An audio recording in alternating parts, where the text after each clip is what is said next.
السلام عليكم ورحمة الله وبركاته.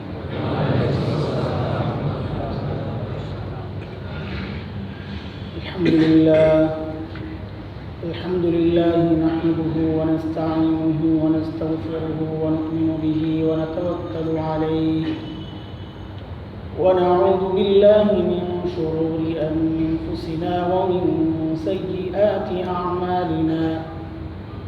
من يهده الله فلا مضل له ومن يضلله فلا هادي له، وأشهد أن لا إله إلا الله وحده لا شريك له، وأشهد أن سيدنا وسندنا وحبيبنا ومولانا محمدا عبده ورسوله.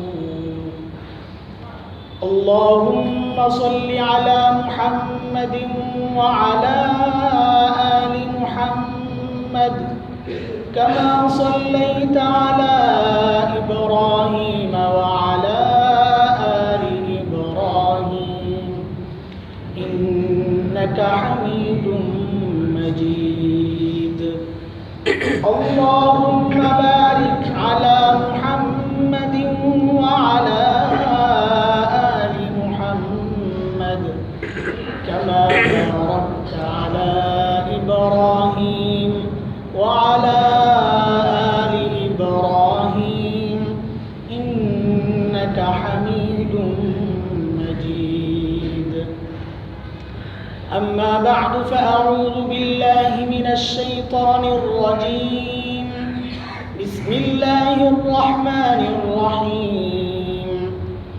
يا بني آدم لا يفتننكم الشيطان كما أخرج أبويكم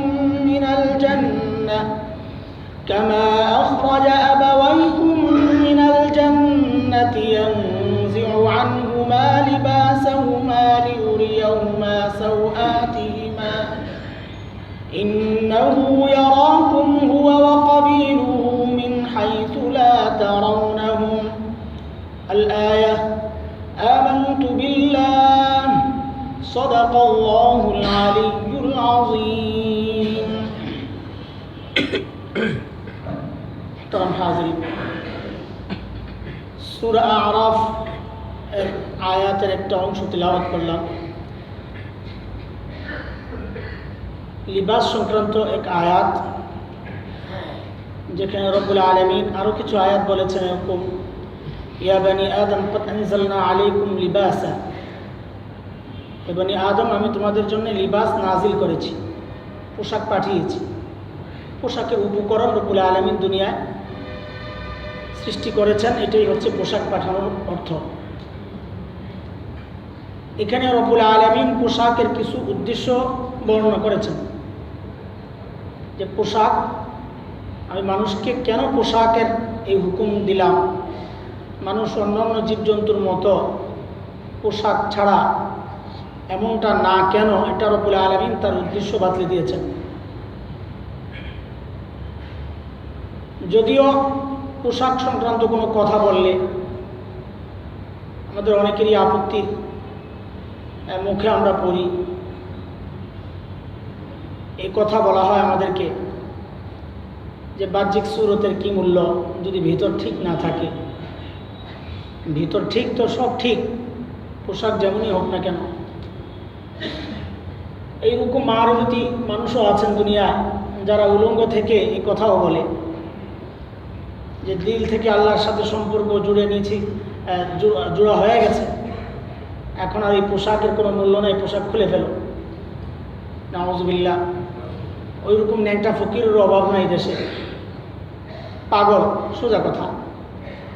মস্তিষ্কের বিকৃতি না ঘটলে এইরকম কথা, এইরকম রুচি কারো থাকতে পারে।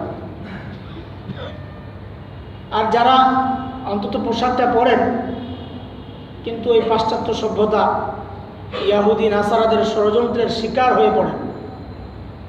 ইয়াহুদি নাসারারা তারা মুসলমানদেরকে ধ্বংস করার জন্য নানা রকমের কূটচাল, নানা রকমের কৌশল তারা অবলম্বন করে। ইতিহাস থেকে আমরা জানি, শিখেছি, দেখছি। এর মধ্যে অন্যতম একটা হচ্ছে যে আমাদের সভ্যতাকে চেঞ্জ করে দেওয়া। যুদ্ধ করে পরাজিত করার কোনো প্রয়োজন নাই।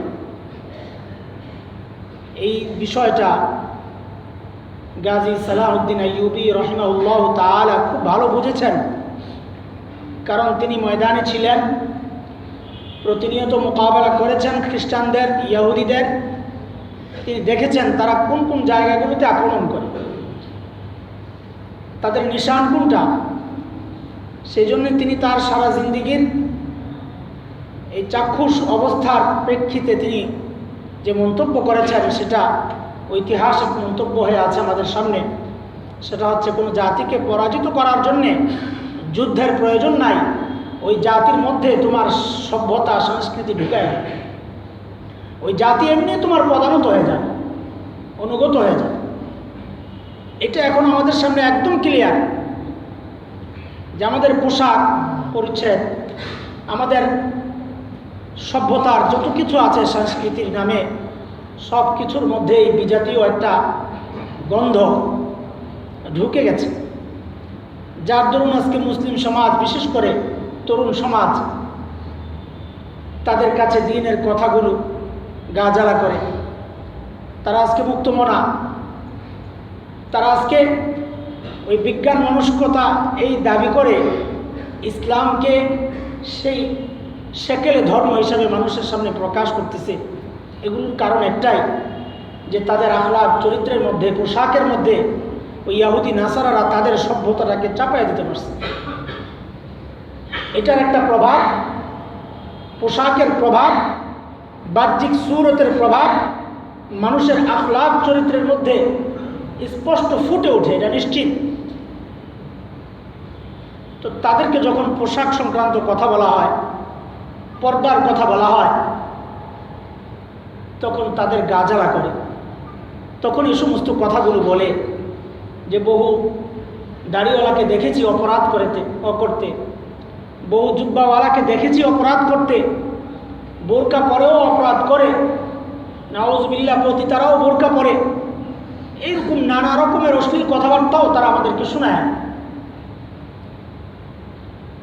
বুঝাতে চায় কি আমার অন্তর ঠিক আছে, পোশাকে কি আসে যায়। এই অনুভূতিটা কেবলমাত্র দ্বীনের ক্ষেত্রে, না হয় দুনিয়ার কোনো মানুষ তার বাড়ির বাহিরের সৌন্দর্য এটা কখনোই সে বাদ দেয় না। এমন কোনো মানুষ দেখি নাই যে ঘরের ভিতরেই সুন্দর করে এটাকে সাজায়, আর বাহির থেকে নোংরা মানুষ দেখে চুন লাগায় না, আস্তর করে না। এইরকম কাউকে তো দেখলাম না। বরং ভিতরে যাই হোক, বাহির সাইডটা যেন মানুষ সুন্দরভাবে মনে করে, ওই চিন্তাই সবার মধ্যে, বাহির থেকে সৌন্দর্য। এমন কোনো গাড়ি তো দেখলাম না যে বাহিরে নষ্ট, ওটার কোনো খোঁজখবর নাই। এই কথা বলে না সে যে আমার গাড়ির ইঞ্জিন ঠিক আছে, তাইলে আর ওই পেন্টিং ডেন্টিংয়ের কোনো দরকার ছিল না। কিন্তু একটু টাচ লাগলেই তাড়াতাড়ি ওয়ার্কশপে পাঠায়, ওটাকে সুন্দর করে নেন, সুন্দর করে স্প্রে করে আবার আগের মতো করার একটা চেষ্টা চলে, প্রয়াস চলে। কেন ওইখানে কেন ওইখানে কেন এই প্রশ্ন আসে না যে ইঞ্জিন তো ঠিক আছে, বাইরে একটু অসৌন্দর্য, এটা কি আসে যায়? ওই প্রশ্নটা আমার বাড়ির ক্ষেত্রে হয় না, আমার গাড়ির ক্ষেত্রে হয় না। ওই প্রসঙ্গটা চলে আসে, ওই মানসিকতা চলে আসে কেবলই দ্বীনি হুকুমের মধ্যে, যে আমার ভেতর তো ঠিক আছে, বাহির সমস্যা কোনো সমস্যা না। ফল কিনতে গেলেও একই সমস্যা। ফলের মধ্যে যদি উপরে দাগ থাকে, পচা ধরার আলামত থাকে, ছিলকেগুলো পচে গেছে, ওইটা যদি গোপনে ওই ফল বিক্রেতা দিতেও চায়, আমাদের চোখ এড়ায় না, এটা দেখে ফেলি, প্যাকেট থেকে বের করে ফেলি, এই ভাই তুমি আমাকে ধোকা দিচ্ছ কেন, এই পচাটা কেন ঢুকাই দিলা? এখন ফলওয়ালা যদি আমাকে বলে যে ভাই এটা উপর থেকে চামড়াটা পচে গেছে, ভিতরে ফলটা ঠিক আছে, এটা কিন্তু মানতে রাজি না। না, ভেতরও ঠিক থাকবে, বাহিরও ঠিক থাকবে, তাইলে এই ফল আমি কিনবো। ওই ক্ষেত্রে সব এইরকম সবাই সচেতন আলহামদুলিল্লাহ, কিন্তু দ্বীনের ক্ষেত্রে আইসা এই ফতোয়াটা ঠিকই দেই যে বাইরে যেমন তেমন, ভিতর আমার ঠিক আছে। রব্বুল আলামিন কিন্তু এমনটি বলেন নাই। রব্বুল আলামিনের হুকুম হচ্ছে ওয়াজারু যাহিরাল ইসমি ওয়া বাতিনা, বাহ্যিক গুনাহ ছাড়তে হবে, ভেতরের গুনাহ ছাড়তে হবে, কোনোটাই ছাড় নাই। বাহ্যিক সুন্দর করলাম, ভেতর যেমন তেমন, তাও আমাদের কাম্য নয়, শরীয়তের কাম্য নয়। আবার ভেতর ঠিক বাহ্যিক যেমন তেমন, এটাও শরীয়তের কাম্য নয়। শরীয়তের কাম্য হচ্ছে জারু যাহিরাল ইসম ওয়া বাতিনা, বাহ্যিক গুনাহ তুমি ছাড়ো এবং প্রকাশ্য গুনাহ এটাও ছাড়ো, ভেতরের গুনাহ ছাড়ো, সব ছাড়ো। গুনাহ ছাড়ার ক্ষেত্রে যেমন হুকুম রব্বুল আলামিনের, এমনটা ঠিক অন্যদিক বিষয়টাও রব্বুল আলামিনের কাছে এমনটাই, যে আমার ভেতরও সুন্দর হবে, বাহিরও সুন্দর হবে। এই বাহির সৌন্দর্যের শরীয়তের একটা দিক নির্দেশনা আমাদের সামনে কোরআনে আসছে। আর কোরআন মৌলিক বিষয়গুলো বর্ণনা দেয়, বিস্তারিত কোনো বিষয়ের বর্ণনা কোরআন দেয় নাই। মৌলিক বিষয়গুলো কোরআন বলে দেয়।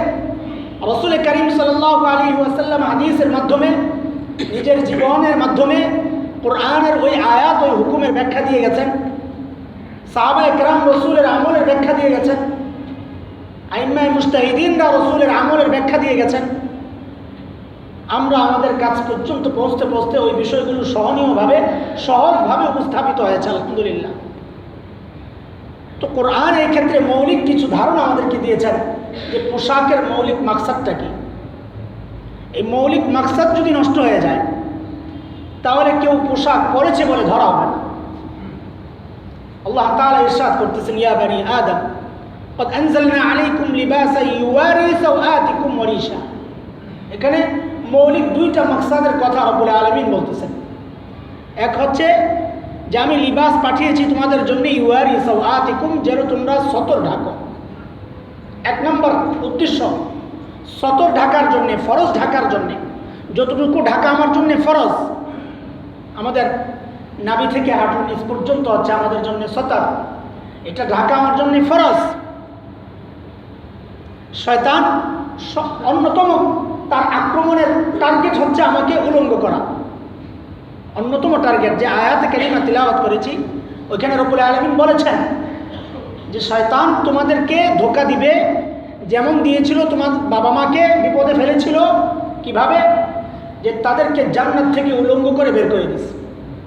তাই শয়তানের সর্বপ্রথম টার্গেট থাকে বান্দাকে আল্লাহর রহমত থেকে দূরে সরাইয়া দেওয়া, বান্দাকে আল্লাহর নিয়ামত থেকে দূরে সরাইয়া দেওয়া, এবং সরানোর প্রক্রিয়াটা হয় উলঙ্গ করে সরিয়ে দেওয়া।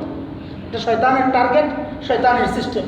যখনই দেখা যাবে যে কারো পোশাকের মধ্যে কাটছাট ভাব আছে, কারো পোশাক দিয়ে সতর ঢাকতেছে না, ফরজ আদায় হতেছে না, বোঝা যাবে যে তার উপর শয়তান ভালো করে চেপেছে। বিভিন্ন আযাব, গজব আসার এগুলো অন্যতম মৌলিক কারণ।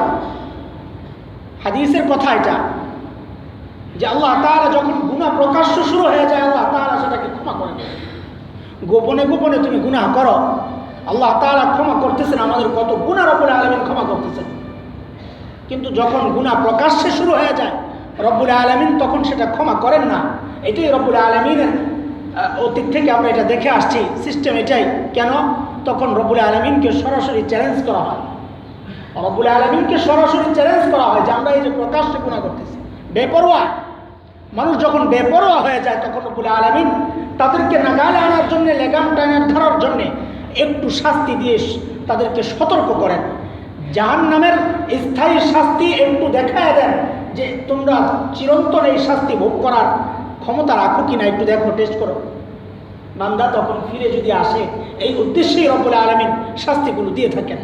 কোরআনে কারিমে আসছে, যাহারাল ফাসাদু ফিল বাররি ওয়াল বাহর বিমা কাসাবাত আইদিন নাস।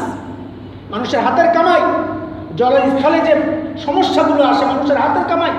কেন?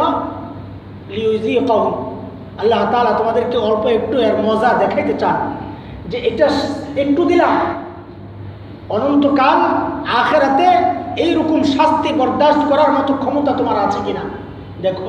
যদি না থাকে বান্দা, ফিরে আসো এই অপরাধ থেকে। এই হচ্ছে শাস্তি দেওয়ার মূল উদ্দেশ্য। তো শাস্তি, আযাব দুনিয়ায় আসার অন্যতম কারণ একটা, যে মানুষ যখন প্রকাশ্যে গুনাহ করতে থাকে, বেপরোয়া। আর এই প্রকাশ্যে গুনার অন্যতম একটা বিষয় আমরা এখন দেখতেছি, সেটা হচ্ছে মানুষের পোশাক সমস্যা। এইরকম বেহায়াপনা পোশাকের মাধ্যমে প্রকাশ করা হচ্ছে, যে মাঝে মধ্যে ভয় হয় যে আল্লাহর গজব না নাজিল হয়ে যায়। নাউযুবিল্লাহি মিন যালিক, আল্লাহ হেফাজত করে। এটাকে মুসলমান দেশে বাস করতেছি না বিধর্মীদের দেশে বাস করতেছি, পোশাক দেখলে বোঝা মুশকিল।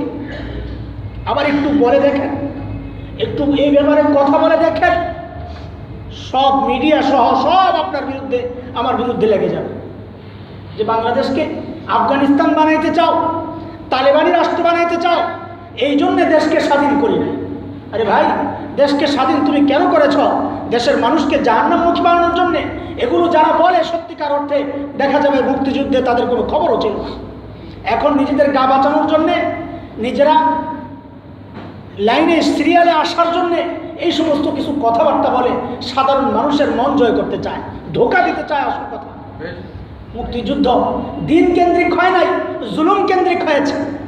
এই মৌলিক বিষয়বস্তু, আমাদের দেশের মুক্তিযুদ্ধ দিন কেন্দ্রিক হয় নাই, জুলুম কেন্দ্রিক হয়েছে। পাকিস্তানিরা আমাদের উপর চরম জুলুম করতেছিল, তার প্রতিবাদে দেশের মানুষ রুখে দাঁড়িয়েছে, এই জন্যে মুক্তিযুদ্ধ হয়েছে। এদেশ থেকে ইসলামকে তাড়ানোর জন্যে, আল্লাহ আল্লাহ রসুলের নাম তাড়ানোর জন্য মুক্তিযুদ্ধ হয় নাই। আল্লাহ তাআলা সহি বুঝতেন তাদেরকে এই কথা বলে বলে মানুষকে বিভ্রান্ত করা হচ্ছে, মানুষকে দুইটা ভাগ করে দেওয়া হচ্ছে। প্যারা হাজিরে, পোশাক সম্পর্কে রব্বুল আলামিনের উদ্দেশ্য বাতলে দিচ্ছেন রব্বুল আলামিন যে আমি পোশাক কেন নাযিল করেছি। ইউয়ারি সাওআতিকুম, যেন তোমরা তোমাদের লজ্জাকে ঢাকো, ফরজ ঢাকো, সতর ঢাকো। মুহাদ্দিসিনে কিরাম, মুফাসসিরিনে কিরাম আয়াতের ব্যাখ্যায় বলেছেন সতর খুলে যেতে পারে, পোশাক পরার পরেও সতর খুলে যেতে পারে তিনটা কারণ খুব খেয়াল করি। কারণ আমরা অনেকেই জানি না, না জানার কারণে হয়তো আমাদের এই অবস্থা যে আমরা পোশাক পরেও আল্লাহ তাআলার পোশাকের যে মৌলিক উদ্দেশ্য, এই উদ্দেশ্য পুরা করছি না। পোশাক পরেও আমার দ্বারা আল্লাহ তাআলার ওই মৌলিক উদ্দেশ্য পুরা হচ্ছে না। পোশাক পরেও মানুষ সতর ঢাকে না বলে তিনটা কারণ হতে পারে। প্রথম কারণ হচ্ছে যে যতটুকু ঢাকার এরিয়া অতটুকু পরিমাণ পোশাক আমি পরি নাই। কথার কথা, ছেলেদের পোশাক যদি নাভির নিচে দেখা যায়, নাভি দেখা যায়, হাঁটু দেখা যায়, হাঁটুর উপরে হাফ প্যান্ট পরে এখন ফ্যাশন হয়ে গেছে এখন, মাশাআল্লাহ। এটা আমি যখন পশ্চিমাদেরকে দেখি তখন হাঁটুর উপরে আমার প্যান্ট চলে আসে, আমি আধুনিক হয়ে যাই। আর যখন রাসূল করিম সাল্লাল্লাহু আলাইহি ওয়াসাল্লামের সুন্নত হিসাবে শুধু টাকনুর উপরে প্যান্টটা পরতে বলি, তখন আমি সেকেলে হয়ে যাই। তাদের অনুসরণে আমার পোশাক পরতে উঠতে হাঁটুর উপরে উঠে যায়, আর রাসূলের সুন্নত হিসাবে আমার পোশাকটাকে আমি টাকনুর উপরে উঠাইতে পারি না, আমি সেকেলে হয়ে যাই। আমাদের মানসিকতা। আবার সেই রাসূলের সাথে হাসরে ওঠার আশাও করি, নাউযুবিল্লাহ। অসম্ভব, এটা অসম্ভব। রাসূলের সুন্নাহ ছাড়া রাসূলের সাথে হাসরে ওঠার আশা করা, এটা কল্পনাই করতে পারে না, বাস্তবতা হবে না, বাস্তবে এটা সম্ভব না, অসম্ভব। কারণ রাসূল বলেছেন আল মারউ মা'a মান আহাব্বা, কিয়ামত, হাসর, আখিরাত তার সাথেই হবে। দুনিয়ায় যার সাথে তোমার সম্পর্ক ছিল, যার সাথে মহাব্বত ছিল, যার সাদৃশ্যতা তুমি গ্রহণ করেছ, যাকে ভালোবেসেছ, তার সাথেই তোমার হাসর হবে। আর রাসূলের মহাব্বতের আলামত মুখে বলা নয়, রাসূলের মহাব্বতের আলামত জন্ম উৎসব পালন করার মধ্যে নয়। রাসূলের মহাব্বতের আলামত হচ্ছে আমার আখলাক, চরিত্রে, আমার পোশাকে, আমার লেবাসে, আমার চলনে বলনে, আমার খাওয়া দাওয়া, ঘুম, সব কিছু হবে আমার প্রিয় নবী মুহাম্মদুর রাসূলুল্লাহ সাল্লাল্লাহু আলাইহি ওয়াসাল্লামের তরিকায়। তাইলে বুঝবো আমি রাসূলকে মহাব্বত করি। তিনটা কারণ, এর মধ্যে অন্যতম একটা কারণ হচ্ছে যে আমার পোশাকটা যতদূর পরলে আমার সতর ঢাকবে ততদূর আমি পরি না। এই ক্ষেত্রে মেয়েদের এই ক্ষেত্রে বেশি লঙ্ঘন হয় ছেলেদের তুলনায়। এই অর্থে ছেলেদের তুলনায় মেয়েদের লঙ্ঘনটা বেশি হয়, কারণ তার প্রায় পুরো শরীরটাই তো তার সতর, প্রায় পুরো শরীরটাই সতর। হাত, পা, মুখ এগুলো খোলা রাখতে পারে, কিন্তু যদি ফিতনার ভয় হয় যে এগুলোর কারণে অন্য কেউ গুনায় লিপ্ত হতে পারে দেখলে, তাহলে ফুকাহায়ে কেরাম বলেছেন সেগুলোও ঢেকে রাখতে হবে। সেই ক্ষেত্রে দেখা যায় মেয়েদের নাউযুবিল্লাহি মিন যালিক শরীরের অনেক অংশই তারা খোলা রাখে। আল্লাহ তাআলা হেফাজত করুক, হেদায়েত দিক। কত গুনাহ যে এই কারণে হচ্ছে, পোশাকের কারণে। আল্লাহ, রাস্তায় বের হচ্ছি, কারো কোনো খবর নাই, আমি নামাজে আসতেছি, আমার পরিবারের পোশাকের কোনো চিন্তা আমার নাই। আরে ভাই, রাসূল তো বলেছেন আমার জন্য জান্নাত না, আল্লাহ রাসূল বলেছেন আমার জন্য জান্নাত হারাম, কারণ আমি দায়ুস। আমার অধীনস্থ যে নারী আছে সে পর্দা করে না, সে অন্যকে গুনাহগার করে, নিজেও গুনাহগার হয়। দায়ুসের জন্য জান্নাত তো হারাম, তো আমার এই নামাজের কি অর্থ হবে? আল্লাহর রাস্তায় আপনাদের কাছে আমরা করজোড় আবেদন জানাই, ভাই অন্তত সতর্কটা যেন ঢাকা থাকে, তার কারণে যেন কেউ গুনাহগার না হয়। রাস্তায় যতজন মানুষ দেখবে, যতদূর যাবে, সমস্ত মানুষের গুনাহগুলো তার আমল নামায় আসবে। আমি যদি সহযোগী হই, আমার আমল নামায় আসবে, আর আমি সহযোগী না হলে এতদূর পৌঁছতে পারে না। এটাও ঠিক। একটু চিন্তা করলে আমরা দেখব, ঘরের মধ্যে আমার শাসন চলবে না তো কোথায় চলবে? আর রিজাল কওয়ামুন আলান নিসা, আপনি আপনার ঘরের শাসন চাপায়া দেওয়া না, আল্লাহ যে শাসন দিয়েছেন সেই শাসন প্রয়োগ করা। নিজস্ব কোনো শাসন নয়, আল্লাহ যে শাসন দিয়েছেন, আল্লাহ যে বিধান দিয়েছেন, সেই বিধান ঘরে প্রয়োগ করার জিম্মাদার আপনি আমি। সেই জিম্মাদারি কতটুকু আদায় করছি আল্লাহ তাআলা কিন্তু জিজ্ঞেস করবেন। রাসূল বলেছেন, কুল্লুকুম রাইন ওয়া কুল্লুকুম মাসউলুন আন রাইয়াতি, তোমরা সবাই কিন্তু জিম্মাদার, প্রত্যেকের অধীনস্থ সম্পর্কে জিম্মাদারকে জিজ্ঞেস করা হবে, তুমি তোমার জিম্মাদারি কি আদায় করেছো? সবাইকে জিজ্ঞেস করা হবে। প্যারে হাজিরিন, সতর খোলা থাকার তিনটা ব্যাখ্যা বলেছি। এর মধ্যে একটা হচ্ছে যে যেই পরিমাণ পোশাক পরলে সতর ঢাকা হয়, ওই পরিমাণ পোশাক পরে না, একটা কারণ। 2 নম্বর কারণ, পোশাক পরেও সে সতর ঢেকেছে বলে ধর্তব্য হবে না। 2 নম্বর কারণ বা প্রক্রিয়া সুরত কি হইতে পারে? 2 নম্বর কারণ ফুকাহায়ে কেরাম বলেছেন, মুফাসসিররা, যে এমন টাইট পোশাক যেই পোশাকে তার অঙ্গগুলো ফুটে উঠতেছে, সে সতর ঢেকেছে, হাঁটুর নিচ পর্যন্ত পোশাক পরেছে, হাঁটুর নিচ পর্যন্ত প্যান্ট পরেছে, কিন্তু এত টাইট যে অঙ্গটা পুরো ফুটে উঠছে। আমরা এখন যুবকদের পছন্দের পোশাকগুলো দেখি এখন, যে যত শরীরের সাথে মিশে থাকে, যত টাইট হয়, অত বেশি তার কাছে এটা স্মার্টের এক বড় উপকরণ। এটা যে শরীরের সাথে এটা থাকে, যে পোশাক, এটাই তার জন্য আধুনিক পোশাক না। ইসলামের পছন্দ হচ্ছে ঢিলে ঢালা পোশাক, যেই পোশাক পরলে আমার শরীরের অঙ্গগুলো ফুটে উঠবে না। বিশেষ করে যারা নামাজি, আপনি প্যান্ট পরতেছেন, প্যান্টের ব্যাপারে আমরা হারাম করবো না, নিষেধ করবো না আপনাকে, কিন্তু এমন প্যান্ট আপনি কেন পরবেন যে আপনার পেছনে যে ব্যক্তি নামাজ পড়ে সে আপনাকে দেখে বিব্রত হয়? এটা আমরা দেখি অনেক সময়, নিজের কাছেই লজ্জা লাগে। সামনের অবস্থায় এরকম রুকু দিলে কি অবস্থা হয়, সেজদা দিলে কি অবস্থা হয়।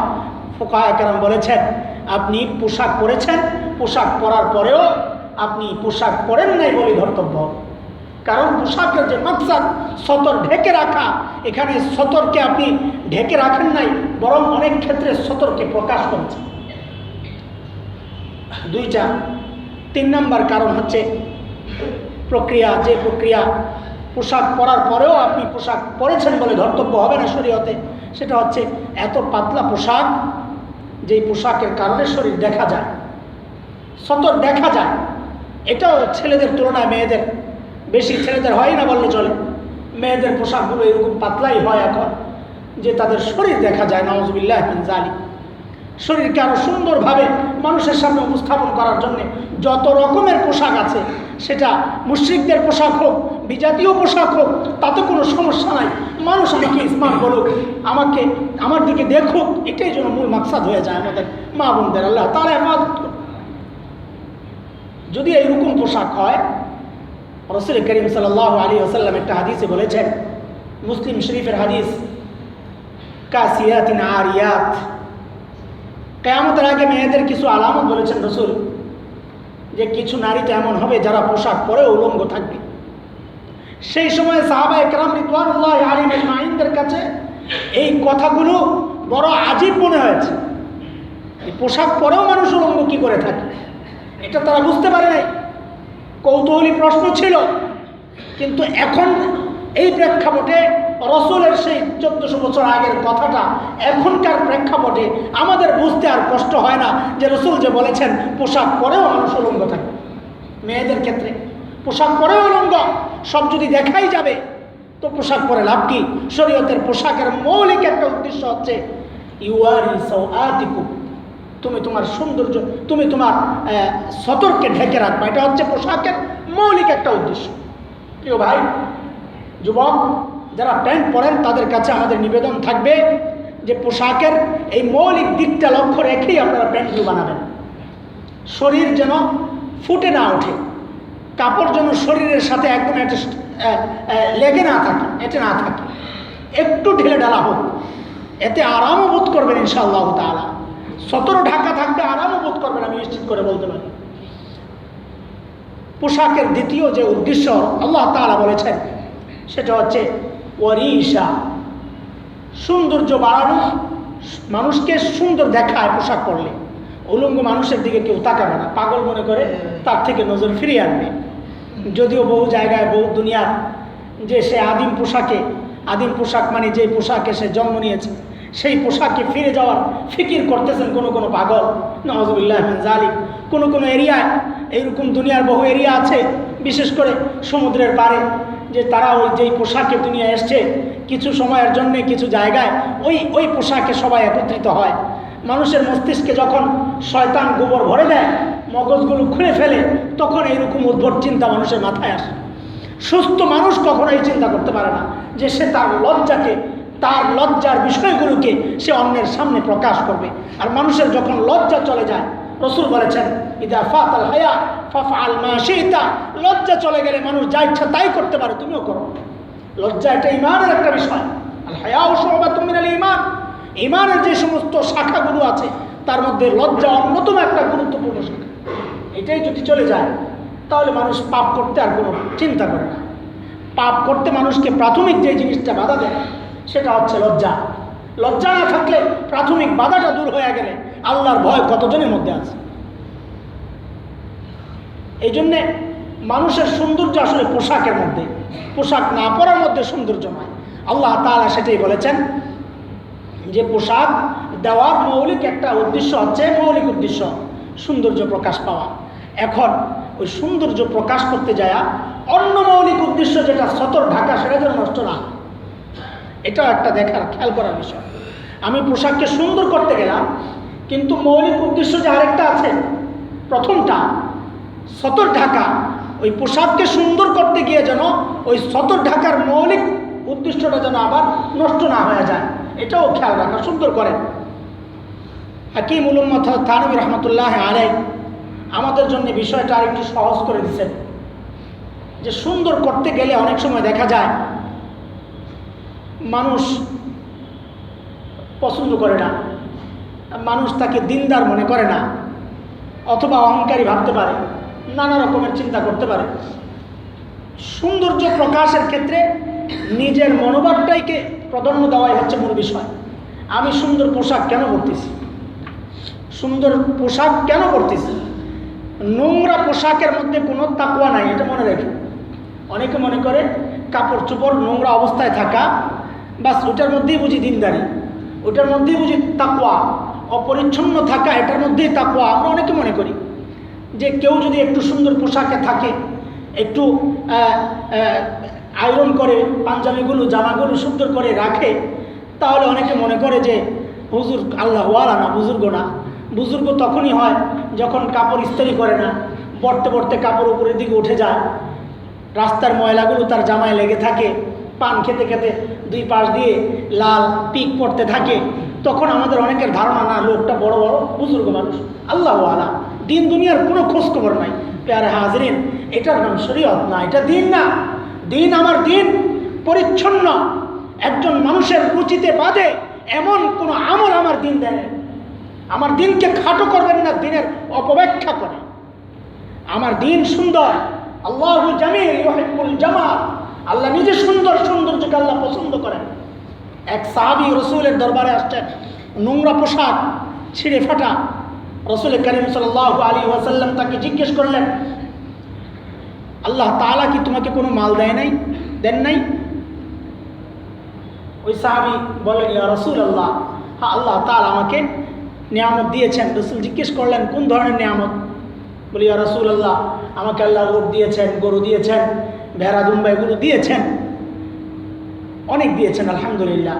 তখন আল্লাহ রাসূল সাল্লাল্লাহু আলাইহি ওয়াসাল্লাম বললেন, ইন্নাল্লাহা ইউহিব্বু আন ইয়ারা আসারা নিআমিহি আলা আবদিহি। আল্লাহ তাআলা এটা পছন্দ করেন যে বান্দাকে আল্লাহ তাআলা যে নিয়ামত দিয়েছেন সেই নিয়ামতটা প্রকাশ করুক। এটা আল্লাহ পছন্দ করেন। আল্লাহ তাআলা আপনাকে সামর্থ্য দিয়েছেন সুন্দর পোশাক পরার, ওই সুন্দর পোশাক না পরে আপনি এটাকে তাকওয়া মনে করতেছেন। না, দিন এরকম না। দিন ওইটা যে আল্লাহ তাআলা আপনাকে যে নিয়ামত দিয়েছেন এই নিয়ামত প্রকাশ করেন। কিন্তু এই নিয়ামত প্রকাশ করতে গিয়ে যে কথাটা বলছিলাম, যে হযরত থানভী রহমতুল্লাহ আলাইহি মৌলিক দুইটা বিষয় আমাদের সামনে রাখছেন যে ওই সুন্দর পোশাক পরতে গিয়ে ওই দুইটা জিনিস তুমি খেয়াল রাখো, তাইলে আর ফিতনায় পড়বা না, সমস্যায় পড়বা না। ওই সুন্দর ওই মৌলিক দুইটা বিষয় কি? একটা হচ্ছে যে মানুষ আমাকে ধনী বলবে, এই উদ্দেশ্যটা মাথা থেকে সরাবো। সুন্দর পোশাক পরবো, দামি পোশাক পরবো আল্লাহ যদি তৌফিক দেন, কিন্তু মাথায় যেন এই জিনিস না আসে যে আমার দামি পোশাক দেখে মানুষ বলবে ওরে বাপরে, লোকটা মনে অনেক ধনী মানুষ, কত দামি পোশাক পরছে। এই কারণে নয়, মানুষ কি বলবে না বলবে সেই জন্য আমি সুন্দর পোশাক পরবো না। আমার মাথায় থাকবে আমার রব আমাকে নিয়ামত দিয়েছেন, সেই নিয়ামত আমি প্রকাশ করতেছি আমার মনের শান্তির জন্যে, আমার নিজের আরামের জন্য। এই উদ্দেশ্যে যদি কেউ দামি পোশাক পরে, এই উদ্দেশ্যে যদি কেউ আরামের পোশাক পরে, তাহলে সে সুন্নতের উপর আছে বলেই ধরা হবে ইনশাআল্লাহ। দ্বীনের বিরুদ্ধে চলেছেন না, অপচয় করেছেন, এটা অপচয় নয়। অপচয় তখনই হইতো যদি উদ্দেশ্য হইতো মানুষকে খুশি করা, যে মানুষ আমাকে ধনী বলবে, তখন গিয়ে অপচয় হইতো। হাদিসে আসছে আল্লাহ তাআলা যখন নিয়ামত দেন, ফাকুল মা শি'তা ওয়ালবাস মা শি'তা, তোমার যা মনে চায় খাও, যেগুলো হালাল, যা মনে চায় পড়ো, সমস্যা নাই। দুইটা বিষয় তোমাকে এড়ায় চলতে হবে। এই দুইটা বিষয় এড়ায় চললে যা খাবা এটার কোনো হিসাব হবে না, আল্লাহ তাআলা ওইভাবে নেবেন না। আর যা পড়ছো আল্লাহ তাআলা হিসাব নেবেন না। দুইটা বিষয় এড়ায় চলতে হবে, সারাফুন ওয়া মাখিলা। আল্লাহ তাআলা বলেন সারাফুন ওয়া মাখিলা, এক হচ্ছে অপচয় আর এক হচ্ছে অহংকার। খাওয়ার সময় অপচয় করো না, যা মনে চায় তোমার যা দরকার যতটুকু খেতে পারো খাও, অপচয় করো না, নষ্ট করো না।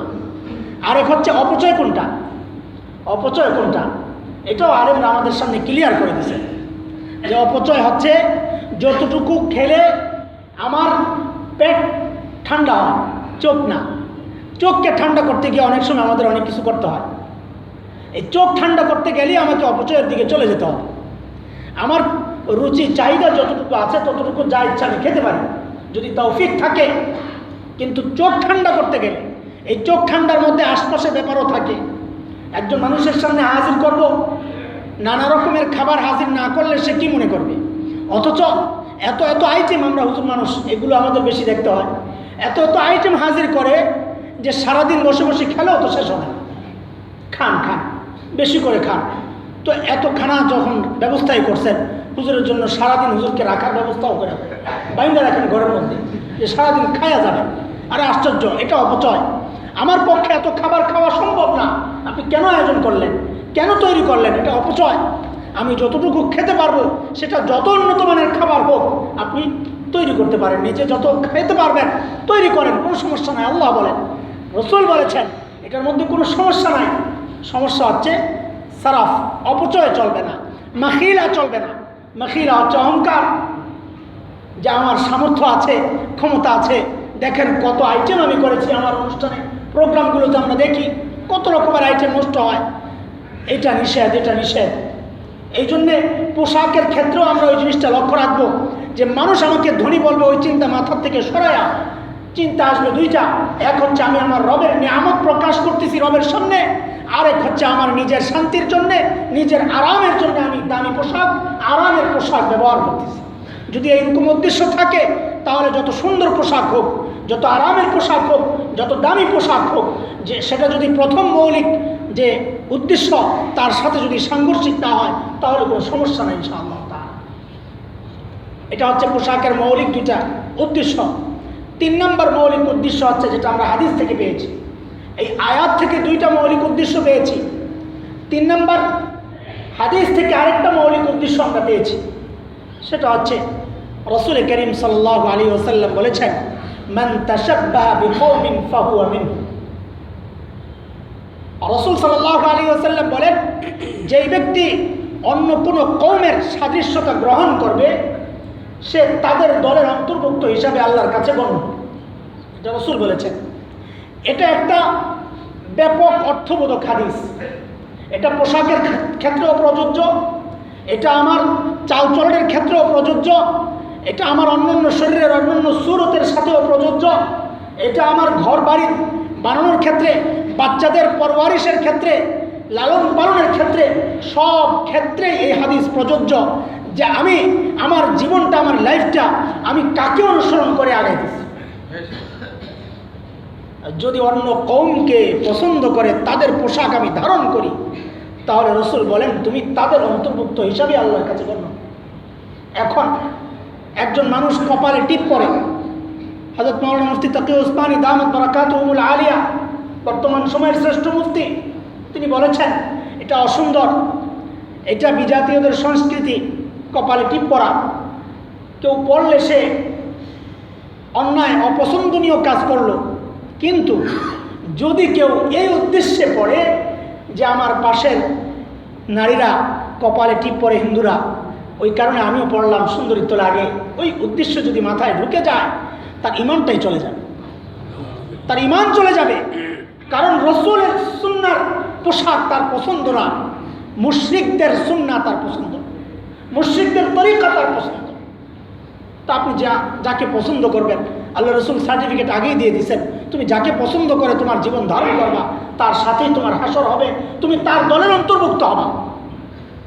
পোশাকের ক্ষেত্রেও ভাই একটু চিন্তা করি আমি যে আমার পোশাক, এক হচ্ছে মুসাবাহা, হাদিসের দুইটা শব্দ, এক হচ্ছে মুসাবাহা, সেটা হচ্ছে অন্যের সাথে পোশাক মিলে যাওয়া, আরেকটা হচ্ছে অন্যকে ফলো করে ওইরকম পোশাক বানানো। দুই জিনিস।